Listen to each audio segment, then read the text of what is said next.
We run down on your feature event, 25 laps. On the pole is car number 98, Bud Finale of Jamestown, New York, a 1957 Chevy. Off the pole, car number 220, Chuck Piazza of Jamestown, New York, a 1956 Chevy. I think when I was probably 18, I tried my hand at drag racing a little bit, and then had a lot of my friends that were doing the circle track, and they was getting a little bit of money every week when they went racing, and I thought, well, that's better than a trophy. And but really, I guess I look back, the guys from Jamestown, of course, back then were Kenny Johnson and Samuel Mancuso and Paul Wilson and John Seeley, and of course Kyle Brown back then, and then was friends with Bobby Schnars and Jug Pierce, and I guess that all those guys influenced me one way or the other. I bought my first car, of course, from Marv Thorpe. Ah. First year I drove a little bit, and Jug Pierce drove for me and tried to help me, and Dean Layfield drove the car one night and gave me a lot of help, and so I had a lot of help from, not only my friends, but the guys I was racing. Started in 58 and ran, took turns with Jug driving the car when we could get it repaired and get it ready to race. And then Chevrolet maybe in 59. If memory serves me correct, I believe that's what happened. And we won a race or two and started having a little success, What about Squirt Johns? Well, Squirt was just, he was, back in those days, he was just awesome. He had those big Chrysler products, and he would get those things to run around the inside. He didn't have to race anybody because he was always down on the inside. It seemed like, he just run around the inside, but he was the only one that could get down there and get traction and make it work, and everybody else was up on the outside.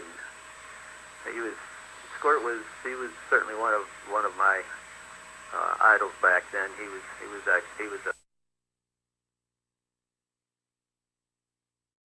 kind of neat, but we was running at Stateline Speedway one night, and there was, I guess, a pretty good pile-up. Unfortunately, I didn't get involved in it, nor did Tom Dill. And Tom would always get out of the car, we had a chance, and he would exchange pleasantries with the fans, and he was right beside my car, and I remember him asking some of the fans, how he was doing, and I guess he got a positive answer because he wasn't involved in the wreck anyhow. But at any rate, Tom walked over to the car, and he said, I said, who's involved in the wreck? And he said, I don't know. He said, but who's W1? And well, what it was Bobby in there, and he was turned upside down, and Tom looked at it, he said, who's W1? And it took me a second to realize, well, that was Bobby. So, that was a lot of them. Of course, I think one of them was, I think maybe in 59, maybe, or 60. I can't remember now, but it's I think it was the first firecracker race I ever won up at Stateline, and I had bought a brand new engine, and but boy, it really strapped me to buy it, and I wanted to put that engine in, and I finally decided to pay all the other expenses. I need to sell that engine. So somehow Jug and I did a swap or a trade or something. I got a little money extra, I guess. I got his old engine, and he took my new one, and I ended up winning the race with the engine I got from Jug. Had a Joey Chitwood show up at the Speedway, and you know how they rolled the cars over, right? And that was pretty exciting. Well, I don't recall how it all happened, but probably Bobby and Jug, and I think I was there, and maybe some other guys was there. But they set up a ramp to to get the car and see how far you could go on two wheels, and I think Jug probably had maybe his dad's car. It wasn't his car, but he got it up on two wheels, but then it went a little further than that, and I as I recall, he rolled it over. But that was Jug, real aggressive, just a hard charger. I can remember some of those races. We'd be starting at the back of the pack, and or you're near the back of the pack, and they did start the points leaders or the faster cars at the back. You always did a reverse starting order back then, anyhow. And I can remember that flag dropping, and you could just hear this engine just screaming. And here comes Tom, and there's no place to go, and he just gets on the back of somebody, and he's pushing the whole line up through there. But he was an aggressive driver too. Tom Dill, yeah, he probably is the one you least wanted to be around because he didn't take any prisoners. Why 220? That number come up. I was running the Chevrolets back at that time, and Chevrolet had an engine out that was 220 horsepower. I was fortunate enough to be able to go to work with Berglund, and so I always got to give Ed Schultz a lot of credit for giving me some good equipment and getting a good start in that area. And I think I drove for him a couple of years, and we did have a couple of really good years with Berglund Chevrolet. And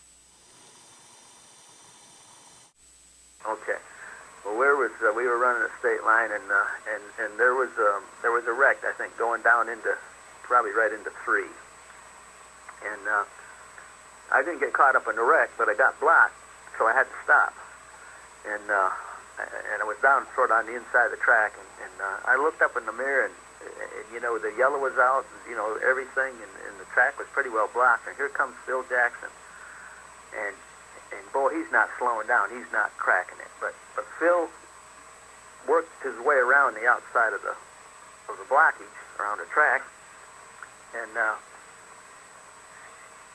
but he never lifts. I mean, he's in it all the way, and I watch him go through 3 and 4 and clear all the congestion and go up the front straightaway, and he still hasn't lifted. And I'm looking at him in the mirror, and here he comes again. He comes off a 2 wide open. I'm sitting down at the end of the straightaway on the inside going into 3. Here comes Phil, and to me it looks like he's never lifted. Well, he stopped, but you know where he stopped? After he went in the back of my car. Oh, gosh. Your race is on.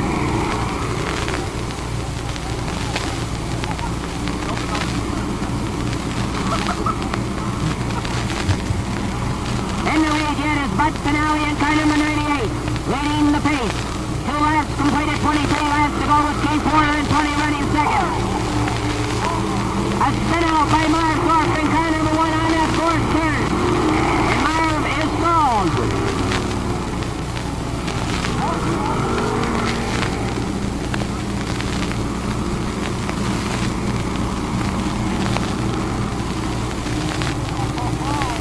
I hope they all see that one and go right there into the fence of Phil Jackson, car number 12.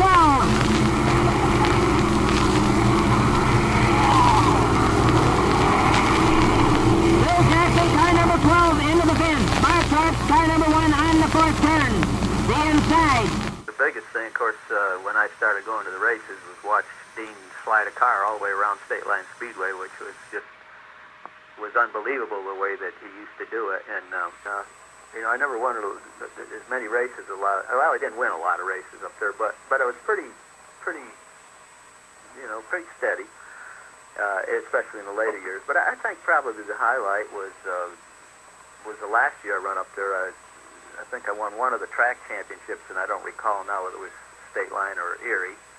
And then I was second at the other track, and then we won the circuit. So that was sort of I guess my crowning achievement, if you'd like to call it that. But I think that was one of the highlights.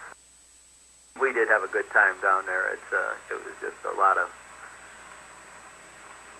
camaraderie, and of course we raced, and when we got on the racetrack, we probably beat and banged just as didn't matter who it was, but it was sure a good bunch of guys, and we helped each other a lot, and it was a memorable time, no question.